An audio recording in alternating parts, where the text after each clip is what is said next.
Salam secangkir kopi, jangan lupa ngopi dan tetap semangat. Ya, kali ini saya ingin membagikan beberapa pengalaman tentang waktu. Sebenarnya berapa banyak sih waktu yang diberikan Tuhan kepada kita? Berapa umur kita sebenarnya yang diberikan? Nah, karena kita tidak pernah tahu, kita akan belajar dari beberapa pengalaman betapa berharganya waktu yang diberikan kepada Tuhan. Jadi sebenarnya dosa terbesar manusia adalah karena dia tidak menghargai waktu yang diberikan Tuhan. Manusia lebih suka menghargai rezeki, manusia lebih suka menghargai uang, manusia lebih suka menghargai harta yang katanya itu adalah berkat daripada Tuhan. Tetapi sebenarnya berkat terbesarnya manusia adalah waktu. Waktu adalah sesuatu yang sangat berharga yang tidak pernah dihargai. Nah, sehingga banyak manusia tuh hidup sia-sia ya. Jadi saya akan bagi pengalaman beberapa hal, semoga ini menjadi pembelajaran bagi kita. Jadi ada satu kejadian nyata ya, ada seorang suami ya sedang mengendarai mobil, di belakang ada istri dan anaknya.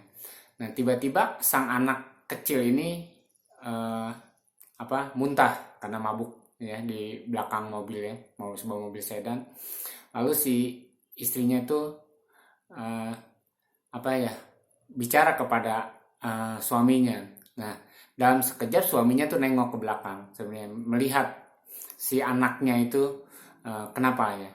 Tetapi apa yang terjadi ya, ternyata hanya dalam sekian detik mobil itu tabrakan, anak dan istrinya meninggal. Jadi waktu itu terasa berharga ya, hanya menoleh sekian detik saja terjadi kecelakaan dan bukan membawa kebaikan ya, hanya dengan menengok ke belakang melihat anaknya yang muntah gitu kan karena di dalam kendaraan, ternyata justru membawa kematian bagi anak dan istrinya. Nah, ini sesuatu hal yang kemudian banyak ya disesali oleh sang suami, kenapa saya nengok gitu kan, dengan waktu yang sekian detik dia menabrak ya. Nah, itu adalah salah satu betapa sebenarnya waktu itu berharga walaupun hanya sekian detik. Jadi saya punya pengalaman sendiri. Yang pertama adalah ketika 98 saya harus berhenti bekerja ya, karena semua perusahaan itu sebenarnya mengalami collapse dan ya terjadi kerusuhan di mana-mana. Setelah itu saya tidak bisa mendapat pekerjaan. Lalu saya cuma berkata kepada keluarga saya, ya saya mau kerja apa? Saya sudah mencari kerjaan sana sini ya, memang kondisi ekonomi saat itu ya banyak perusahaan yang tutup dan tidak bisa mencari pekerjaan. Yang saya punya cuma waktu ya, karena saya pengangguran itu dari pagi sampai malam tuh nggak ngapa-ngapain ya kan. Lalu saya berkata kepada Tuhan, ya saya mau ngapain dengan waktu yang ada. Lalu saya mendengar gitu ya, pernah mendengar tentang kisah Musa gitu kan, ketika dia menghadapi Firaun, Musa juga nggak punya apa-apa gitu kan, dia bukan seorang pemimpin ya, dia cuma ya seorang pelarian waktu itu balik lagi ke Mesir ya untuk menerima panggilan Tuhan. Tetapi Musa berkata, saya tidak punya apa-apa, saya bukan pemimpin, siapa yang mau dengerin saya? Lalu Tuhan berkata, apa yang ada pada tanganmu? Ya, Musa cuma berkata, ini tongkat, ya pakai itu. Nah, dan kita tahu, kalau Anda seorang Yahudi, seorang Muslim atau seorang Kristen, tahu bagaimana ceritanya tongkat Musa ini. Tongkat Musa ini bisa menjadi ular, tongkat Musa ini bisa memukul batu, dan batu itu bisa mengeluarkan mata air, tongkat ini bisa membelah lautan. Luar biasa, cuma punya tongkat. Ya, ketika Musa tidak pede, saya nggak punya apa-apa, saya bukan seorang pemimpin, siapa yang mau mendengarkan saya? Tetapi tongkat yang dia miliki adalah alat yang luar biasa akhirnya. Nah, saya juga belajar waktu itu setelah tahun 98 sampai tahun 2000 itu masa-masa sulit bagi saya karena saya pengangguran. Tetapi karena saya pengangguran dan banyak yang teman pengangguran, akhirnya kami sering ngumpul sesama pengangguran. Terus ya dong, ngumpul-ngumpul ngapain ya, ngopi kalau ada uang. Ya ingat ini pengangguran. Ya kalau nggak ada uang ya ngopi ya. Cuma ibaratnya cuma kita menelan ludah basi gitu kan, karena memang apa yang kita mau makan kita saja semuanya nggak punya duit akhirnya. Tapi suatu hal yang luar biasa gitu kan, di tempat saya itu tempat yang kondisinya itu orang-orang yang tidak peduli dengan agama gitu kan, tidak peduli dengan Tuhan, tidak peduli dengan kehidupan rohani, tetapi dari ngobrol-ngobrol ya, dari semua orang ya, segala lapisan ya, agamanya apapun ya waktu itu ya, ada yang Islam, ada yang Buddha gitu kan, ada yang Kristen, ada yang apa ya, kalau nggak salah Konghucu ya. Nah, kita ngomong-ngomong, sering ngobrol-ngobrol, akhirnya kita punya komunitas di tengah kasus krisis yang sebenarnya kita itu nggak punya apa-apa ya kan, tapi terjadilah komunitas dan kita belajar rohani, belajar bagaimana agama, belajar bagaimana hidup mengandalkan hanya Allah saja. Nah, di situ adalah suatu hal yang luar biasa dan saya sempat didaulat menjadi, ya udah kamu jadi pemimpin ya. Jadi lucu, kami itu pengangguran yang saya bukan rohaniawan dan saya itu disuruh menjadi pemimpin yang tanda kutip itu menjadi pengajar secara rohani bagi mereka. Itu saya kaget. Ternyata hal yang kita anggap tidak berguna, yaitu waktu, pengangguran itu banyak waktu, ternyata saya merasa bahwa saya berguna. Akhirnya banyak orang datang akhirnya kepada Allah ya. Orang-orang yang tadinya tidak beragama ya, bukan tidak beragama, tidak menjalankan ibadahnya, akhirnya menjalankan ibadah. Dan saya orang yang sangat bersyukur sekali sampai hari ini, bahwa dulu orang-orang di kampung saya itu tidak peduli tentang agama, tidak peduli dengan Tuhan. Nah, sekarang 99,9% mereka semua sudah beribadah dengan baik dan benar gitu kan. Jadi disinilah kenapa saya mau bagikan bagaimana berharganya waktu yang kita punya. Saya sampai hari ini, saya bilang saya tidak punya apa-apa, emas dan perak tidak ada pada saya ya, tapi karena saya punya waktu ya saya berikan ya, salah satunya dengan konten ini. Mungkin banyak orang berkata begini, ya saya menyediakan waktu untuk membuat konten ini. Tidak, saya hanya meluangkan waktu. Jadi kalau ada waktu senggang saya membuat konten, kalau ada waktu senggang saya mencari materi apa yang saya mau sampaikan, supaya saya dengan waktu yang saya miliki yang 20 menit ini berharga bagi orang lain, bisa menolong orang lain, bisa menyembuhkan orang lain, kalau bisa menyelamatkan orang lain. Itu harapan saya dengan waktu yang saya punya 20 menit untuk membuat konten ini. Nah, itu adalah karena saya merasa bahwa 20 menit adalah waktu yang berharga. Karena itu saya tetap semangat, ada yang menonton atau tidak, ada yang peduli atau tidak, ada yang komen atau tidak, ada yang subscribe atau tidak, saya tetap membuat konten ini. Dan istri saya mendukung saya, anak saya mendukung saya. Pak, ngapain lagi? Udah tua gitu kan. Ya, waktu yang ada pergunakan dengan baik ya. Nah, kenapa saya tetap semangat? Saya ada satu cerita, kisah nyata juga di Jakarta. Ada orang Tionghoa ya, sudah tua, umur 91 tahun sudah ada tongkat. Lalu dia pernah ngomong sama seorang temannya begini, saya tidak akan mati, saya tidak akan cepat mati, saya tidak akan cepat pensiun, saya tetap akan kerja.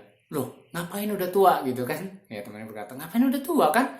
Anak sudah hidupnya mapan semua, punya rumah, punya keluarga, lah ngapain lagi apa? Kenapa masih bekerja ya? Hidup kan cuma makan tinggal sendiri, dia sudah tidak punya istri, dia cuma tinggal sendiri. Tapi dia masih tetap bekerja dengan jalan bertongkat untuk menghasilkan uang. Sang temannya bingung, kenapa gitu kan? Ya, karena dengan waktu yang ada pada saya ingin berbuat banyak, menolong orang. Jadi dia mengumpulkan uang dengan bekerja, berusaha, ya kan. Lalu uangnya itu buat menolong orang-orang yang nggak punya rumah, buat orang-orang yang gelandangan. Ya, jadi luar biasa. Saya terharu dengan cerita seorang kakek Tionghoa ini yang dia berkata, karena saya masih berguna, saya masih diberi waktu, karena waktu itu berharga dan waktu yang kita miliki memang harus kita hargai.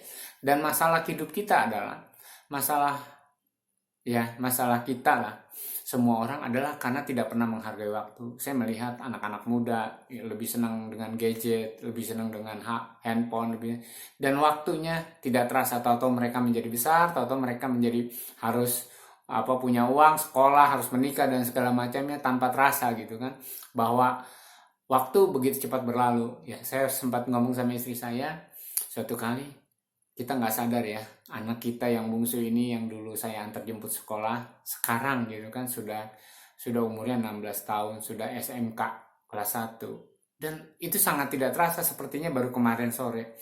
Nah, tetapi waktu yang kita gunakan selama ini tuh untuk apa? Dan itu yang akhirnya saya sama istri saya bertanya, kita itu sebenarnya sudah berbuat apa sih dengan waktu yang Tuhan berikan kepada kita? Jadi sebenarnya kita harus bertanggung jawab dengan waktu yang Tuhan sediakan. Nah, saya berpikir begini, banyak orang yang saya pelajari yang menghargai waktu ya. Kenapa waktu itu akhirnya time is money, waktu itu adalah uang. Karena memang kalau diberi waktu maka kita bisa menghasilkan uang. Kalau diberi waktu masih ada kehidupan.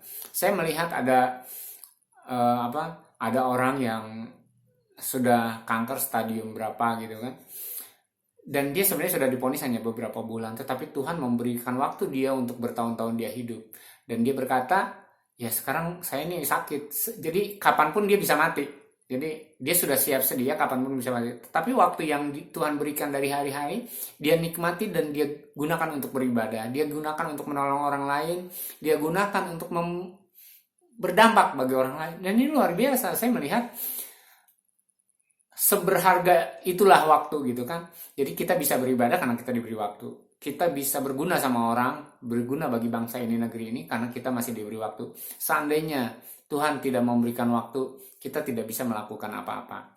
Nah, ini yang kita harus belajar bersama. Yuk kita mulai menghargai waktu. Jangan berleha-leha. Ada banyak anak muda, ada banyak ya teman-teman yang saya tegur, ngapain sih cuma bangun tidur makan. Ya, kita diciptakan untuk berguna ya. Saya sudah membuat konten itu materinya beberapa waktu yang lalu. Yuk kita diciptakan untuk berguna. Kita diciptakan untuk menikmati waktu, dan waktu itu yang akan dimintai pertanggungjawaban. Jadi selama waktu itu diperpanjang terus ya, umur kita diperpanjang terus, sebenarnya kita dituntut untuk bertanggung jawab terhadap waktu yang kita berikan. Kita tidak akan dituntut soal uang karena uang setiap orang berbeda. Kita tidak akan dituntut dengan kekayaan, ya apakah rezeki kita untuk ibadah atau bukan, tidak, karena rezeki setiap orang akan berbeda, nilainya berbeda. Tetapi nilai semua waktu adalah sama. Satu hari 24 jam, 1 jam 60 menit. Jadi semua orang punya porsinya sama gitu kan. Tapi kalau uang kan, ya saya punya uang sedikit, yang lain punya uang banyak, yang ada yang punya harta sedikit, ada yang punya harta banyak. Jadi semakin besar yang diberikan Tuhan kepada kita, itu kan semakin besar juga tanggung jawabnya. Sama sebuah orang suruh pegang uang 100 ribu sama suruh orang mengelola uang 1 juta. Itu tanggung jawabnya akan berbeda. Semakin besar yang diberikan adalah semakin besar juga tanggung jawabnya. Tetapi soal waktu, semua orang diberi tanggung jawabnya sama, yaitu 1 menit, 1 detik itu sangat berharga. 1 jam 60 menit, dan 1 hari 24 jam, dan tanggung jawabnya semua sama. Nah, tinggal bagaimana kita memanfaatkan waktu yang ada. Yuk saudara, bapak, ibu ya, seangkatan dengan saya ataupun yang sudah tua, ya kita belajar bagaimana waktu itu adalah sesuatu yang berharga yang membuat kita berguna atau tidak ya.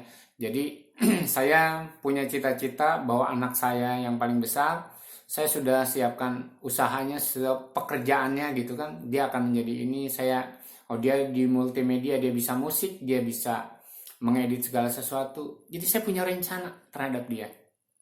Saya mencarikan modal, saya mencarikan segala macam. Tetapi satu saat saya harus menangis bahwa semuanya adalah sia-sia. Kenapa? Karena Allah tidak memberikan waktu bagi dia. Umurnya hanya 27 tahun. Dan semua yang saya usahakan untuk dia gitu, untuk kita bekerja sama dengan dia supaya dia memperoleh kehidupan yang baik, semua sia-sia. Karena apa? Karena Allah tidak memberikan waktu dia hanya 27 tahun, dan itu sangat saya menyesal, karena saya berpikir bahwa dia akan berumur sekian puluh tahun ya, dia akan berumur lebih tua dari saya, karena saya sekarang umur 50 tahun, tetapi ternyata separuh umur dia daripada saya.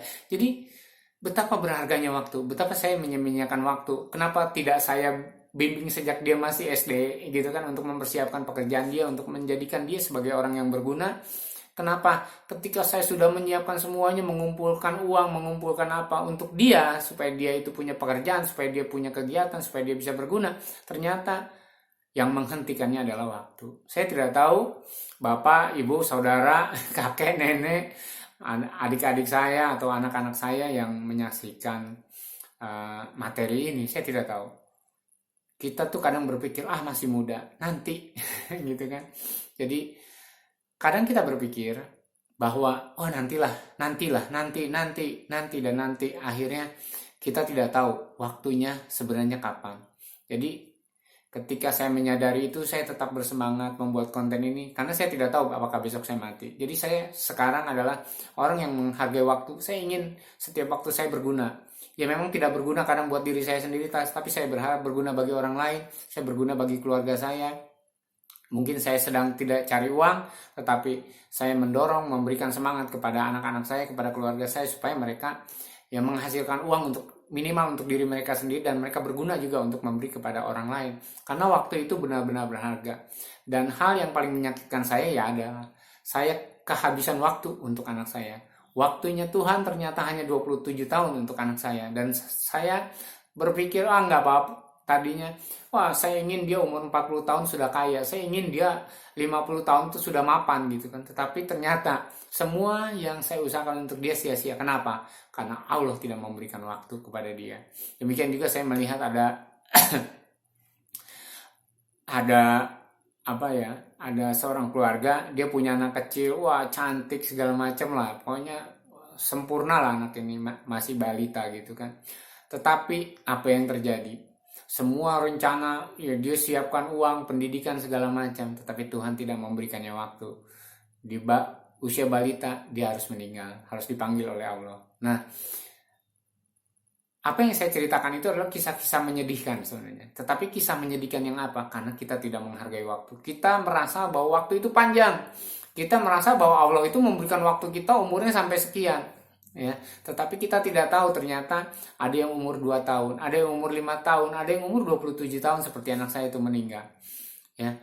Dan bahkan saya banyak melihat juga gitu ya, teman-teman saudara itu yang anaknya itu meninggal dengan umur yang masih sangat muda. Adik saya meninggal habis menikah.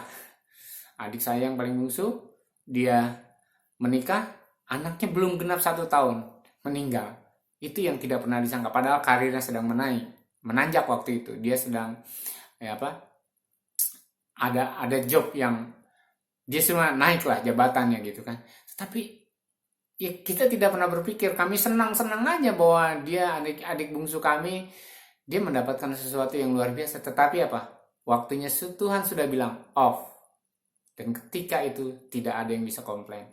Dan kita hanya menyesali seandainya masih ada waktu. Dan kita cuma berkata seandainya gitu kan. Saya tahu akan seperti ini, saya akan berusaha semaksimal mungkin. Demikian juga dengan beberapa teman saya. Ya dia sebenarnya orang baik, ibunya seorang ustazah, tetapi dia sempat menikah dengan seorang wanita penghibur. Lalu dia terlibat cuma minum-minum ginseng ginseng oplosan itu kan. Nah setelah itu dia meninggal. Ya. Kebetulan ibunya itu ibu angkat saya, seorang ustazah. Dan kami menyesali gitu. Kenapa? Nah, kenapa? Karena kita tidak diajar untuk menghargai waktu. Jadi banyak orang diajar agama, banyak orang diajar rohani, banyak orang diajar ilmu, banyak orang diajar mencari kekayaan, mencari uang, banyak orang diajar ya untuk hidup lebih baik, banyak orang diajar moral, tetapi jarang sekali orang diajar untuk menghargai waktu. Jarang sekali kita diajar untuk menghargai anugerah Tuhan. Jadi orang tuh kadang berterima kasih, ya Allah terima kasih rezeki, ya Allah terima kasih uang yang sudah diberikan, ya Allah terima kasih untuk anak-anak yang baik, untuk istri yang baik. Tetapi kita lupa bersyukur, ya Allah terima kasih untuk waktu yang diberikan. Siapa tahu hari ini adalah hari terakhir. Ya saya tidak tahu apakah setelah membuat konten ini saya meninggal. Saya tidak tahu. Dan saya tidak tahu juga apakah saudara-saudara yang menyaksikan konten ini setelah menyimak konten ini terus meninggal, waktunya sudah off, sudah habis, sudah berakhir. Nah kita tidak tahu. Yuk mari kita hargai waktu yang ada. Mari kita belajar menghargai waktu yang Tuhan berikan, karena itu adalah tanggung jawab kita semua. Karena demikianlah sebenarnya Tuhan menyayangi kita, mengasihi kita. Masalah dengan waktu adalah hal yang paling sulit untuk kita manajemen. Kenapa? Karena kita tidak tahu kapan kita off. Selama kita masih on, pergunakan dengan baik ya. Walaupun tidak punya uang, tidak punya kekayaan segala macam, gunakan waktu untuk berguna. Ya sama seperti kakek yang sudah tua, umurnya 91 tahun, tapi dia mau menggunakan waktunya untuk orang lain ya, untuk Allah lah, untuk berbagi sama seperti juga rekan yang kanker stadium sekian yang sebenarnya dia sudah diponis hanya beberapa bulan, tetapi ternyata gara-gara itu dia bersemangat, dia beribadah ya, menolong orang sana sini, ya, umurnya malah panjang menjadi puluhan tahun. Itu adalah orang biasa. Hargailah waktu karena itu adalah anugerah terbesar bagi kita, supaya kita boleh diselamatkan, supaya kita boleh berguna, supaya kita hidup sesuai dengan tujuan Tuhan kenapa menciptakan kita. Terima kasih sudah menyaksikan, tetap semangat dan jangan lupa ngopi.